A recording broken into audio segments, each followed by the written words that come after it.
Bismillahirrahmanirrahim. Alhamdulillahirabbil alamin. Wassalatu wassalamu ala sayyidina Muhammadin wa ala alihi wa sahbihi ajma'in. Subhanaka la ilma lana illa ma 'allamtana innaka antal alimul hakim. Rabbi shrah li sadri wa yassir li amri wahlul 'uqdatam min lisani yafqahu qawli. ولا حول ولا قوة إلا بالله العلي العظيم. نوينا التعلم والتعليم والتذكر والتذكير والنفع والانتفاع والإفادة والاستفادة والحث على التمسك بكتاب الله وسنة رسوله صلى الله عليه وسلم والدعاء إلى الهدى والدلالة على الخير ابتغاء وجه الله ومرضاته وقربه وثوابه سبحانه وتعالى آمين يا رب العالمين. أما بعد، السلام عليكم ورحمة الله وبركاته. Alhamdulillah, kita bersyukur kepada Allah Subhanahu wa taala, dan tidak lupa juga kita untuk berselawat kepada Nabi Muhammad sallallahu alaihi wasallam, penghulu kita, ikutan kita, idola kita di dunia dan di akhirat. Dan juga kita tidak lupa juga untuk mendoakan keampunan kepada kedua ibu bapa kita, dan seterusnya yang saya hormati Tuan Imam Amir, dan juga Tuan Bilal Ihsan, dan pihak pengurusan Masjid Putra Nilai. Seterusnya wabil khusus kepada hadirat muslimin dan muslimat, ibu-ibu, ayah-ayah yang berada di depan saya, yang tak dapat saya nak sebut satu persatu namanya. Alhamdulillah, mungkin tidak lewat untuk saya ucapkan selamat hari raya. Maaf zahir dan batin daripada diri saya yang penuh dengan kelemahan kepada semua. Jadi saya minta maaflah segala salah silap sepanjang perkenalan kita. Jadi malam ni kita masuk sambung pada perbahasan kitab kita, kitab Ar-Risalah Al-Jami'ah wa Tadhkirah An-Nafi'ah, karangan Al-Habib Ahmad bin Zain bin Alawi Al-Habashi rahimahullahu ta'ala. Jadi sebelum kita mula, kita sedekahkan Al-Fatihah kepada pengarang kitab. Al-Fatihah. A'udzu billahi minasyaitonir rajim. Bismillahirrahmanirrahim. Alhamdulillahi rabbil alamin arrahmanir rahim maliki yaumiddin. Iyyaka na'budu wa iyyaka nasta'in ihdinas siratal mustaqim siratal ladzina an'amta 'alaihim ghairil maghdubi 'alaihim waladdallin. Amin. Qala musannifu rahimahullahu ta'ala wa nafa'ana bi'ulumihi wa barakatihi fid darain amin ya rabbal alamin.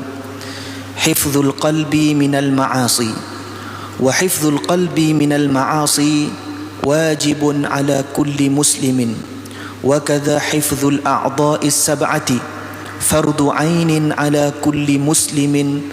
Famin ma'asil qalbi asyakku fillahi ta'ala والأمن من مكر الله والقنوط من رحمة الله والتكبر على عباد الله تعالى والرياء والعجب بطاعة الله تعالى والحسد والحقد على عبيد الله. Jadi kita masuk perbahasan tasawuf ataupun akhlak. Di dalam kitab ini, dia sebuah risalah ringkas yang menerangkan, yang membincangkan berkenaan dengan ilmu fardu ain. Setiap orang yang mengaku Islam, Melayu, of course Islam di Malaysia, mesti belajar ilmu ini. Maka kitab ini dikarang oleh seorang ulama Yaman yang sangat alim, iaitu membincangkan ilmu yang mesti setiap orang Islam belajar. Kita telah habis bab tauhid, bagaimana keimanan kita kepada Allah Subhanahu wa taala. Kemudian kita telah bahaskan bab fiqh, macam mana solat, macam mana wudu, macam mana kita nak berpuasa, macam mana kita nak bab zakat. Macam mana kita nak tunaikan haji, umrah kita dah habis. Sekarang ni kita masuk ilmu yang kedua. Bab yang kedua mesti diketahui oleh setiap orang Islam, iaitu bab tasawuf. Mungkin ibu-ibu, ayah-ayah, abang-abang, kakak-kakak yang berada di dalam masjid ini sudah pernah dengar tasawuf ataupun tidak pernah dengar. Maka malam ni adalah malam pertama kita mendengar istilah tasawuf. Maka balik nanti jumpa mak kita, jumpa isteri kita, isteri tanya, tadi duduk dekat masjid buat apa? Saya mengaji. Mengaji apa? Tak tahulah ustaz tu cakap apa. Tasawuf apa? Sup kau. So malam ni kita tahu apa itu tasawuf. Nanti balik rumah kita boleh sampaikan kepada anak bini kita, kepada keluarga kita, apa itu tasawuf. Tasawuf ni ada banyak ta'rif ataupun definisi. Okey, dan juga banyak nama. Nama ilmu tasawuf, kalau kanak-kanak ataupun budak-budak di kafar, mereka tidak belajar tasawuf, tapi buku mereka ada konten tasawuf, dinamakan sebagai ilmu akhlak, ilmu akhlak ataupun ilmu adab. Maka itulah ilmu tasawuf. Ilmu tasawuf ni ilmu bincang tentang apa? Ilmu tasawuf ataupun ilmu akhlak, ilmu adab, ataupun ada orang panggil ilmu tazkiyatun nufus, iaitu ilmu untuk kita membersihkan hati, membersihkan jiwa kita. Kadang-kadang kita datang solat, kita beribadah kepada Allah sudah mencecah 40 tahun, 50 tahun, tapi kita tak sedar bahawa ibadah yang kita lakukan tiada nilai di sisi Allah, disebabkan ilmu tasawuf ataupun akhlak di dalam hati kita tidak kita pelajari. So kita dapat dah faham dah, ilmu tasawuf adalah ilmu untuk membersihkan hati. Kalau nak bincang bab definisi tasawuf, ada satu kitab yang sangat bagus.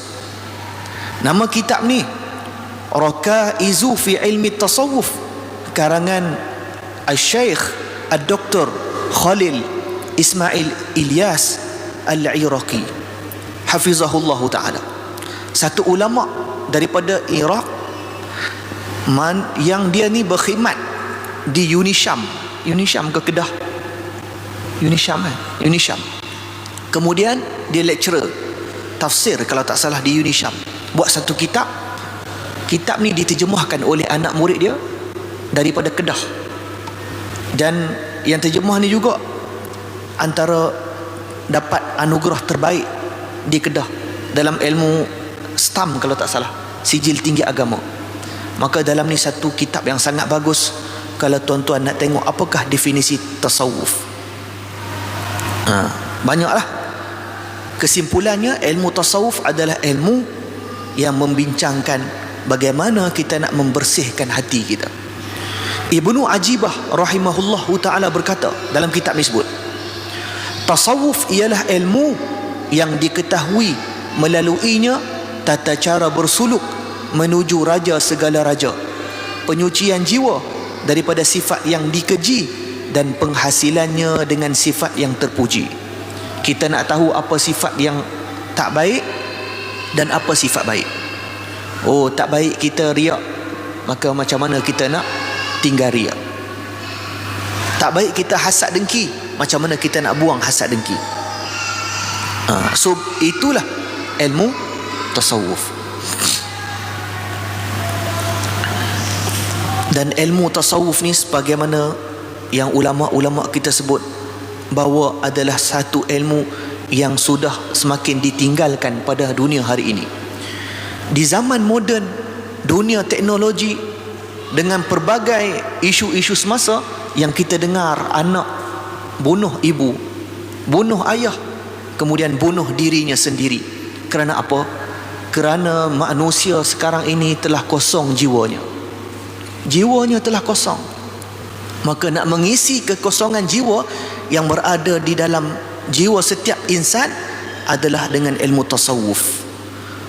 Kadang-kadang kita belajar agama, tapi mulut kita mencaci maki orang dalam Facebook, dalam TikTok, manusia seolah-olah tidak ada lagi kita panggil ilmu yang benar. Kadang-kadang ilmu dah berkitab-kitab, berjilid-jilid, tetapi mulut akhlak seperti tidak berilmu. Benarlah kata sarjana barat, aku pergi ke negara barat nampak amal Islam, aku pergi ke negara Islam tak nampak amal Islam. Nak kata apa? Di barat mereka menjaga lebih, tapi di negara Islam tak nampak amal Islam. So begitulah ilmu tasawuf mengajar kita supaya jiwa kita, hati kita menjadi bersih. Dan ilmu tasawuf ini, dia tidak boleh semata-mata kita belajar daripada kitab. Baca kitab, apakah maksud riya, apakah maksud ikhlas, apakah maksud ma'rifah, apakah maksud hakikat. Tak cukup. Tapi ilmu tasawuf, kita berhajat kepada guru yang membimbing kerohanian kita. Kenapa para sahabat mereka sangat terpuji? Kerana mereka bersahabat, bersuhbah dengan Nabi sallallahu alaihi wasallam. Melalui suhbah, melalui duduk dengan Nabi, mereka dapat qudwah. Qudwah bahasa Arab, maksudnya mereka dapat contoh tauladan yang baik. Kadang-kadang kita baca buku, jangan marah, bawa kereta keluar masjid, banyak dah orang depan saya tak bagi signal pun, bawa tak tentu hala, kita jumpa ramai, betul tak? Hon-hon kan, angkat tangan maki, keluar pintu tendang-tendang orang Islam kan. Kenapa jadi begitu? Kenapa begitu imam ni? Kerana apa? Tak cukup ilmu dengan membaca. Bacalah 10 kitab tentang sabar, takkan dapat sabar, melainkan kita duduk dengan guru yang membimbing hati kita untuk sabar. Kita takkan dapat akhlak yang terpuji, melainkan kita duduk dengan guru, kita melihat akhlak dia dan kita belajar daripada situ. Ilmu praktikal kita panggil. Duk baca buku cara mandi jenazah, sekali pun tak pernah bagi mandi jenazah. Tiba-tiba jenazah depan mata, kaku, tak dapat buat apa-apa. Sebab apa? Ilmu sebatas dekat buku. So orang yang berilmu belum tentu beradab, tapi orang yang beradab sudah tentu berilmu. Maka ilmu tasawuf ini ilmu yang tidak asing dalam ilmu Islam. Bahkan tidak pernah ada satu ulama yang membantah ilmu tasawuf ini. Mereka yang tidak ada kefahaman yang benar sahaja yang mengatakan ilmu tasawuf ni ilmu ayat acak. Kalau kat Penang, kalau kat Kedah, dia kata tak payah mengaji ilmu tasawuf, ni semua ilmu ayat acak. Ayat apa? Ayat longkang, ayat keji. Nampak? Kalau dia cakap macam tu, hati-hati. Kerana apa? Tasawuf seperti mana disebutkan oleh tokoh dalam ilmu tasawuf, rijal, mazhabuna fi ilmi tasawuf muqayyadun bi kitabi wa sunnah. Mazhab kami di dalam ilmu tasawuf mengikuti kitab, iaitu Al-Quran dan sunnah. Siapa-siapa duk mendakwa dia tasawuf, rambut tak tahu kerinting-kerinting, cakap ilmu-ilmu pelik-pelik, susah manusia nak faham, cakap tak cukup lah kita ni, tak payah solat lah, ni semua zuhir, kulit-kulit. Maka ini satu kalam, perkataan yang tak betul. Orang yang mengaji ma'rifat tasawuf yang kuat, lagi kuat dia menjaga syariat. Ar-Rasul yukallimun nasi biqadri uqulihim. Nabi cakap dengan manusia ikut kadar kemampuan kefahaman. Kita ni pergi mana ceruk dalam hutan, jumpa satu syekh pakai serban, sengit kepala-kepala, tasbih balut ikut tengkuk, tak payah semayang, cukup duduk kat situ berzikir. Hati-hati. Semakin kuat dia berpegang dengan tasawuf, semakin kuat dia menjaga syariat. Orang yang sebenar yang menjaga tasawuf, orang yang berpegang dengan Al-Quran dan sunnah. Imam Junaid Al-Baghdadi sebut. Dan saya bersyukur, kita semua bersyukur. Sebab apa? Di Negeri Sembilan, satu-satunya negeri yang ada enactment pemantauan tasawuf dan juga tarikat. Enactment tasawuf, tarikat, jilsah turuk sufiyah, Negeri Sembilan. Negeri lain tak ada, Negeri Sembilan je ada. Sebab apa? Dia nak pantau tarikat-tarikat yang berada supaya mematuhi SOP ataupun mematuhi syariat yang ditetapkan oleh Islam. Ni mendakwa diri sebagai syekh, nak bai'ah kepada murid, tapi syekh tu Al-Quran pun tak pandai, sunnah pun tak pandai. Ni apa cerita? So nak jadi syekh mursyid tariqat, ada syarat-syarat yang ditetapkan oleh Jilsah Turuk Sufiyah Negeri Sembilan. Seperti mana Jabatan Mufti sebut, mestilah orang yang nak membimbing, mestilah ada pengetahuan syariah yang kuat, dan banyak lagi lah. So itu pengenalan sebelum kita masuk kitab. So ilmu tasawuf adalah ilmu yang benar untuk membersihkan jiwa, membersihkan hati kita. Sebab apa? Tempat pandang manusia adalah muka. Saya kata muka Imam Amir ni handsome, patutlah isterinya suka kepada dia, sebab muka dia cantik, handsome. Bilal Ehsan pun sama kan. Sebab apa? Hari-hari kita bersih muka kita. Bangun-bangun pagi cuci muka. Kalau perempuan bubuh makeup, bubuh bedak setengah jam, nak boleh pergi kenduri, nak cantik. Sebab apa? Tempat pandang manusia adalah muka, tetapi tempat pandang Allah adalah hati. Dalam hadis sahih, kita main hadis sahih. Hadis sahih, Nabi SAW sebut dalam hadis yang diriwayatkan oleh Imam Bukhari dan Imam Muslim, ala wa inna fil jasadi mudghah idza salahat salahal jasadu kulluh wa idza fasadat fasadal jasadu kulluh ala wahyal qalbu. Kemudian Imam Muslim kata apa dalam sahih Imam Muslim? Nabi SAW, innallaha la yanzuru ila ajsamikum walakinnallaha yanzuru ila qulubikum. Hadis sahih Nabi SAW sebut, sesungguhnya Allah tidak memandang kepada tubuh bentuk badan kamu, rupa paras kamu, kedudukan kamu, walakinnallaha yanzuru fi qulubikum, tetapi Allah pandang hati-hati kamu.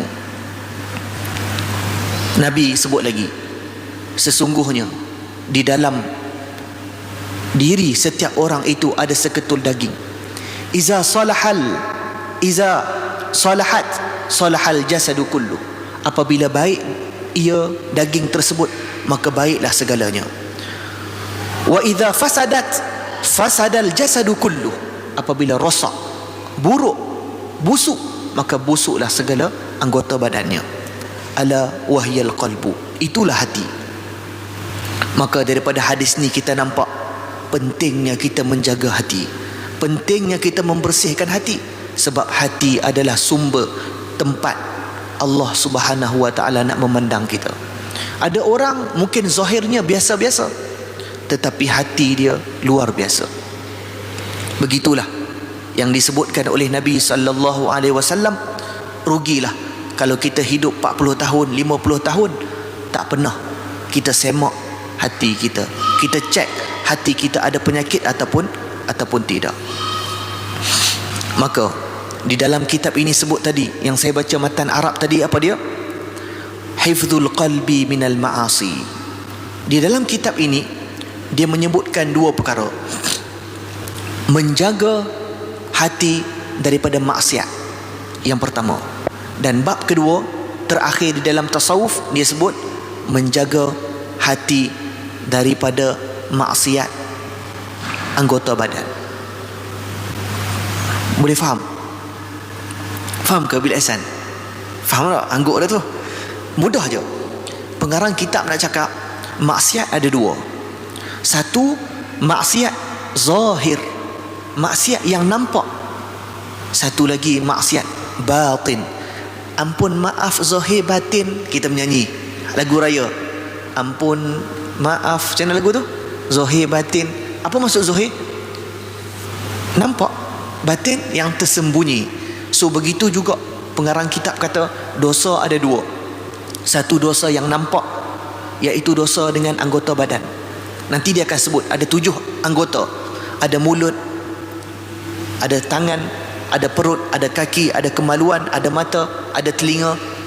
Dan dosa batin, iaitu dosa hati, iaitulah nanti pengarang akan sebut. Dia sebut dulu dosa hati. Wa hifdzul qalbi minal ma'asi, menjaga hati daripada maksiat-maksiat. Wajibun ala kulli muslim, kewajipan, merupakan kewajipan bagi setiap orang Islam. Jaga hati daripada maksiat, benda-benda buruk masuk ke dalam hati kita. Wa kadza hifdzul a'dha'i sab'ati, begitu juga menjaga anggota tubuh badan yang 7. Mulut, duk cakap kat orang, duk menipu. Okey. Kemudian mata, duk tengok aurat perempuan. Zaman sekarang ni, kalau ada lelaki depan saya ni yang tak pernah tengok aurat perempuan, saya rasa nak cium dahi dia. Sebab apa? Sebab dunia kita dengan penuh fitnah sekarang ni. Dengan zaman gadget, handset, apa sekali kita nak tengok boleh. Tak kira budak muda ke, orang tua ke, pak lebay ke, pak syekh mana pun, hati-hati. Zaman sekarang ni fitnah mata, dosa mata, terutama yang bercakap. Dan kita muhasabah diri kita lah, seperti mana pengarang kita sebut. Dosa tangan, duk pukul orang, duk tulis dekat media sosial perkataan yang menyakitkan. Kemudian dosa kaki, pergi tempat yang tak baik. Lagi dosa perut, makan benda yang haram, ambil rasuah dan sebagainya. Kemudian dosa kemaluan, berzina dan sebagainya. Itu adalah dosa anggota 7. Tapi pengarang kitab bincang dosa hati dulu, dosa batin dulu. Famin ma'asil qalbi, dia kata, dan di antara maksiat hati itu asyakku fillahi ta'ala, iaitu ragu-ragu tentang Allah Subhanahu wa ta'ala. Ini dosa yang paling besar. Apa dia? Syirik. Inna syirka la zulmun azim. Allah sebut dalam Quran, dalam surah Luqman. Dosa yang paling besar yang pengarang sebut, syirik kepada Allah Subhanahu wa ta'ala. Apa dia? Asyakku fillah. Kerana apa?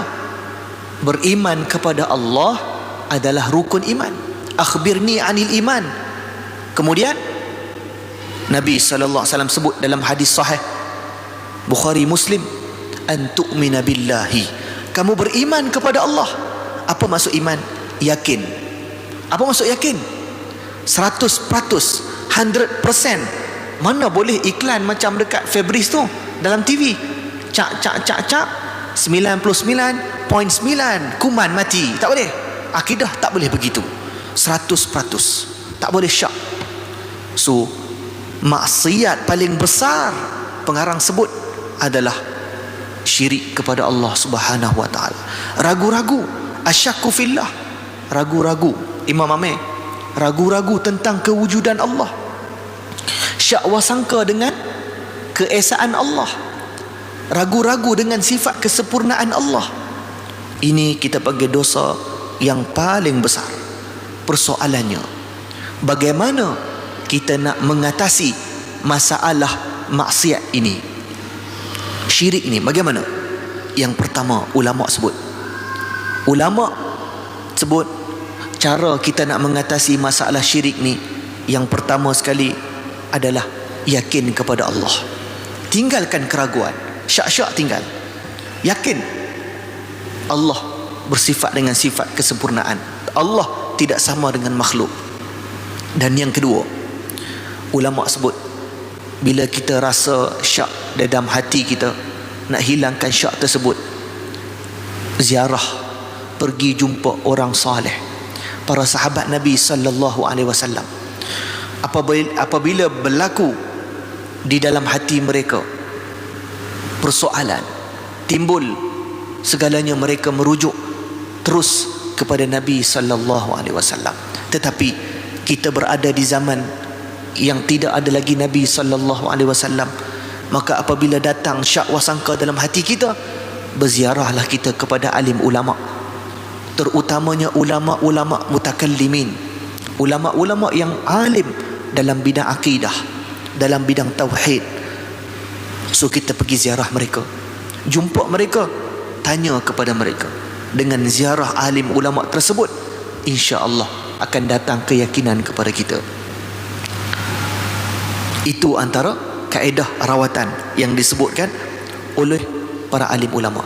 Dan antara rawatan lagi nak menghilangkan keraguan kita adalah dengan kita melihat kepada firman Allah. Allah Ta'ala sebut apa? Imam Amir, inna fi khalqis samawati wal ardi wa ikhtilafil laili wan nahari la ayatil liulil albab. Inna fi khalqis samawati wal ard, sesungguhnya pada penciptaan langit dan bumi, wa ikhtilafil laili wan nahar, pada penciptaan yang ni pertukaran malam dan siang, la ayatil liulil albab, sebagai bukti, tanda bagi orang yang mempunyai akal fikiran. Tengok, tafakkaru fi khalqillah, tengok apa Allah Ta'ala cipta, ciptaan-ciptaan Allah. Tengok dekat diri kita dah cukup. Aku ni hidup dah 60 tahun. Dulu aku ni handsome, rambut banyak. Sekarang rambut tak ada, botak tengah, botak depan, macam-macam. Dulu aku ni gigi semua penuh, sekarang pakai gigi palsu. Dulu kulit aku ni cantik, sekarang ni dah kendur, dah lendok. Kita panggil, orang utara kata lendok. Tu tanda apa? Kita ni lemah. Ayat Quran apa? Wa khuliqal insanu dha'ifa. Ya ayuhan nas antumul fuqara. Kamu ni semua fuqara, berhajat kepada Allah. Ya ayuhan nas antumul fuqara ila Allah wallahu huwal ghaniyyul hamid. Allah ni maha kaya. Kita do action, do rasa sombong. Tengok Allah cipta diri kita daripada kecil besar jadi lemah balik. Siapa yang berkuasa sekarang ni? Kita ke Allah. Wala tafakkaru fi zatillah. Jangan duk fikir tentang zat Allah, fikir penciptaan Allah. Allah, oh hebat, buat langit, buat bumi, buat laut, buat macam-macam, bintang, bulan. Dengan itu untuk menghilangkan syak kita. Kemudian maksiat hati lagi 8 minit lagi. Tak cukup kita ni, baru satu maksiat kita nak belajar ni. Yang kedua, maksiat apa? Wal amnu min makrillah, dan merasa selamat daripada makrillah, rancangan Allah. Duk berasa dalam hati kita ni selamat daripada perancangan Allah. Jangan macam tu. Kenapa? Kita sebagai orang Islam, orang Muslim, ulama sebut, saya tak ingat dalam tafsir mana, tapi ulama mufassir, ulama tafsir sebut, dia bahas tentang ayat Quran, iaitu kita perlu hidup seperti burung. Sayap kanan adalah raja dan sayap kiri adalah khauf. Apa itu raja? Harap rahmat Allah. Apa itu khauf? Takut terhadap dosa kita, kemurkaan, azab Allah SWT. Jangan kita berasa aman, selamat daripada perancangan Allah. Ini adalah maksiat hati. Aku ni banyak dah ni buat pahala ni, selamat dah aku ni, syurga dah, action lah. Banyak dah aku ni berzikir, tasbih panjang, sampai sana Allah, Allah, duk tarik tasbih, berzikir. Aku ni tak pernah tinggal tahajud, qiyamul lail, duk berasa selamat dah, ahli syurga dah.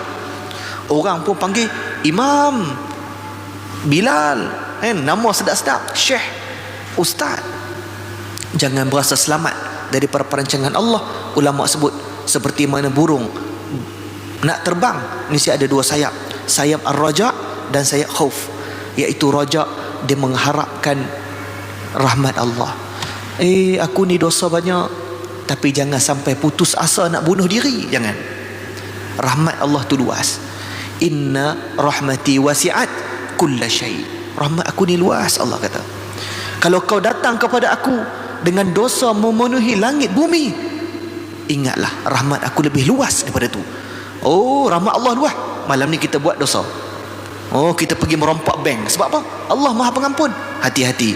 Ada satu lagi sayap yang perlu ada. Al-khawf.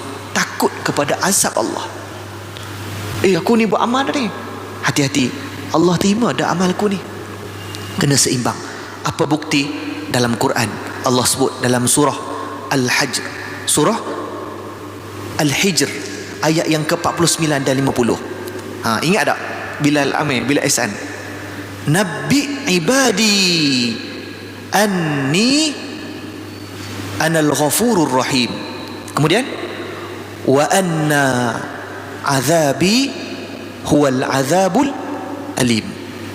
Nabbi ibadi, mukhabarkan wahai Muhammad kepada hamba Allah, anni, bahawa aku, anal ghafurur rahim, Allah Tuhan yang Maha Pengampun, sangat pengampun dan sangat penyayang. Ini rajak. Oh, kemudian hati-hati. Oi, Allah ni Maha Pengampun, kita buat dosa, tak apa, kita beriman dah masuk syurga. Dia syok sendiri. Ayat seterusnya, wa anna azabi huwal azabul adim, dan sesungguhnya, dan dalam masa yang sama, azab aku azab yang sangat pedih. Nampak? Ni nak mengajarkan kepada kita untuk ada perasaan ar-raja dan juga khauf, rasa takut dan rasa harap kepada Allah. Jangan rasa harap kepada Allah sampai kita ni buat dosa. Jangan rasa takut sampai kita ni bunuh diri. Kena sederhana. Itulah maksiat hati yang kedua, iaitu kita berasa selamat daripada rancangan Allah. Sebenarnya hidup kita ni pun Allah yang tentukan. Kita plan esok nak buat apa, sagi balik daripada isyak ni, aku nak pergi sana, aku nak pergi sini, aku nak buat ni, buat tu. Sekali balik-balik aksiden mati. Mana tahu zaman sekarang ni pemandu mabuk banyak sangat, seolah-olah mabuk di mana-mana tempat. Betul? Macam-macam lah. Kita berdoa keselamatan, moga-moga kita selamat. Tak apalah kalau balik solat meninggal dunia, syahid lah kita. Tapi sayang juga, nak hidup panjang juga kan. Okey, itu dosa maksiat hati yang kedua. Dia rasa selamat daripada rancangan Allah. Hati-hati. Wal qunutu min rahmatillah, dan berputus asa daripada rahmat Allah. Ini adalah juga maksiat hati. Dia berputus asa. Saya pun dah sebut tadi, kena ada raja dan juga khauf. Dalam Al-Quran Allah sebut tentang berputus asa macam mana? Wa man yaqnut min rahmati rabbih illa dhallun. Tak ada mereka yang berputus asa daripada rahmat Allah, rahmat Tuhan, melainkan orang yang sesat. Maksud dia, orang yang berputus asa daripada rahmat Allah ni, Allah sebut adalah orang yang sesat. Maka jangan sesekali kita berputus asa daripada rahmat Allah. Kemudian, itu dosa yang ketiga, berputus asa. Zaman sekarang ni banyaklah, kita kena hati-hati. Kemudian dosa hati yang seterusnya, mungkin ada pada saya, mungkin ada pada Imam Amir, mungkin ada pada Abang Am, kan? Macam-macam lah. Apa dia? Wattakabburu ala ibadillah, sombong terhadap orang lain. Ni dosa hati, kita tak sedar. Apa maksud sombong? Ulama sebut maksud sombong ni ada dua. Yang pertama, tidak menerima kebenaran. Dia tak boleh terima kebenaran. Orang cakap betul tapi dia tak boleh terima. Itu sombong. Dan yang kedua, dia memandang hina orang lain. Allah sebut dalam Quran, dalam surah Baqarah, Imam selalu baca, apa dia? Wa idh qala rabbuka lil malaikati isjudu li adama fasajadu illa iblis aba wastakbara wa kana minal kafirin. Apabila Allah perintahkan kepada iblis mu sujud kepada Adam, iblis kata apa? Tak nak sujud. Aba wastakbara, malaikat sujud, iblis tak nak sujud. Sebab apa? Aba, sebab dia enggan. Wastakbara, sombong. Kenapa aku nak sujud pada Adam? Khalaqtani min nar wa khalaqtahu min tin. Hei Allah, engkau cipta Adam daripada tanah, engkau cipta aku daripada api. Kenapa aku nak sujud pada tanah? Nampak? Iblis. Sebab apa? Sombong. Apa yang kita dengar daripada orang, benda tu benar, terima. Dan jangan memandang hina kepada orang lain. Kita naik kereta datang masjid, jiran kita tak pernah nampak muka kat masjid, apatah lagi duduk dalam majlis ilmu. Kita lalu tepi dia, ni ahli neraka ni, seolah-olah kita ni suci sangat. Jangan, hati-hati. Kita pandang mereka dengan pandang rahmat. Ramai kita duduk kat sini dalam aircon, duduk dengar qala Nabi, qala Allah, dekat dataran Nilai tu, dekat Kuala Lumpur, Bukit Bintang. Bagaimana anak-anak muda duduk mabuk Melayu Islam. Kita tak pandang mereka dengan pandang rahmat ke? Bukankah mereka juga saudara kita? Kita tulis kat Facebook ni semua Gen Z, tak ada faedah, Jahannam punya anak muda. Nampak? Man qala halakan nas fahuwa ahlakuhum. Nabi kata apa dalam riwayat Sunan Abi Daud? Man qala halakan nas, siapa yang cakap semua manusia ni punah, semua orang sekarang ni hancur, rosak, fahuwa ahlakuhum. Nabi kata dia adalah orang yang paling punah. Sebab apa? Dia duk rasa dia yang selamat, orang ni tak selamat, dialah orang yang paling tak selamat. Nabi kata. Rujuk Sunan Ibnu Majah, hukum sahih.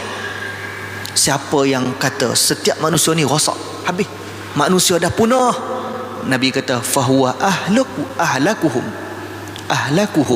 maka dia adalah orang paling rosak. Sebab apa? Dia duk rasa dia paling selamat, semua orang rosak. Jangan pandang rahmat kepada orang. So takabur, sombong adalah maksiat hati. Kita nak cepatlah. Kemudian maksiat hati seterusnya adalah warriya'u. Ni kita tahulah.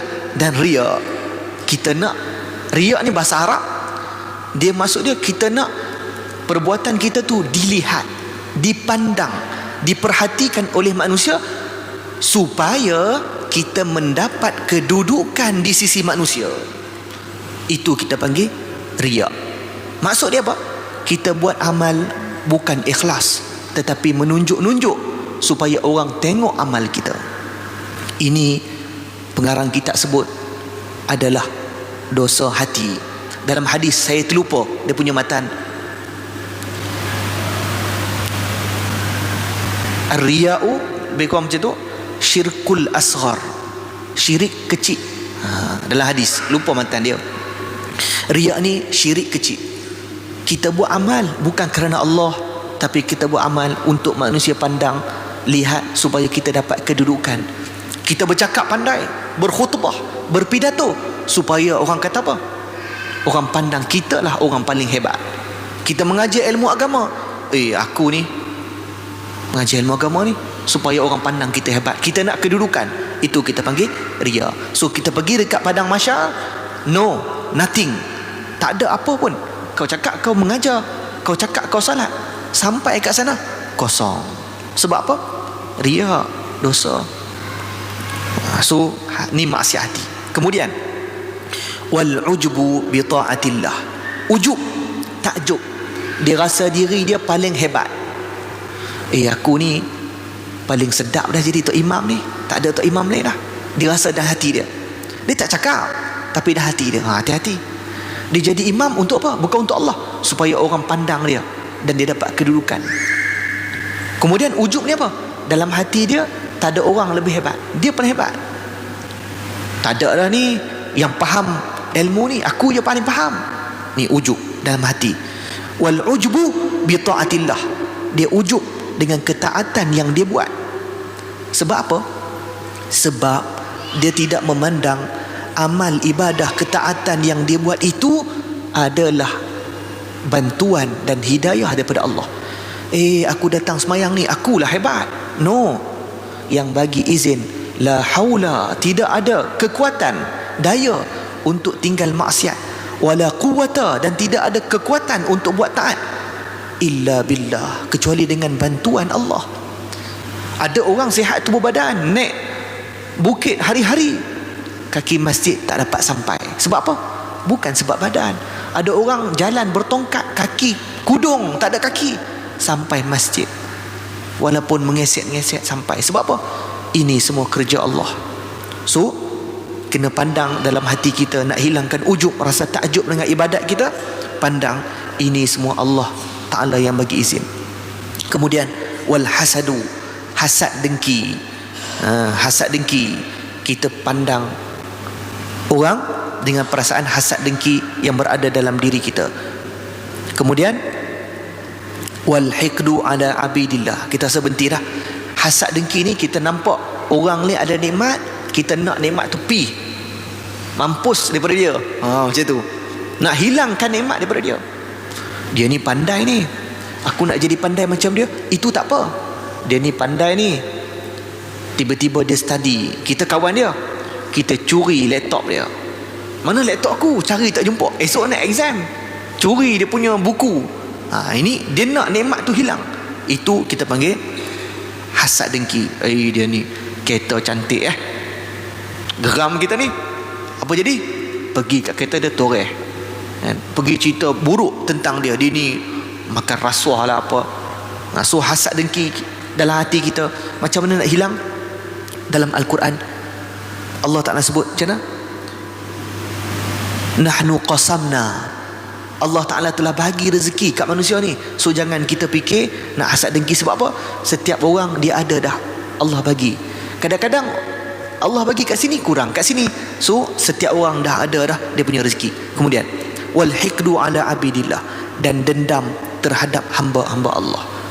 Dalam hati dia ada dendam, dan dendam ini termasuk dalam maksiat hati yang perlu kita hilangkan dendam kita. Biasalah kita manusia, kadang-kadang orang buat kita rasa sakiti, so dendam kita kena buang. Saya rasa setakat tu dulu. Nanti dia akan sebut wa makna hasadi karahiyatun ni'mati ala muslimi wastithqaluha. Nanti disebut apakah maksud hasad. Nantilah kita akan masuk.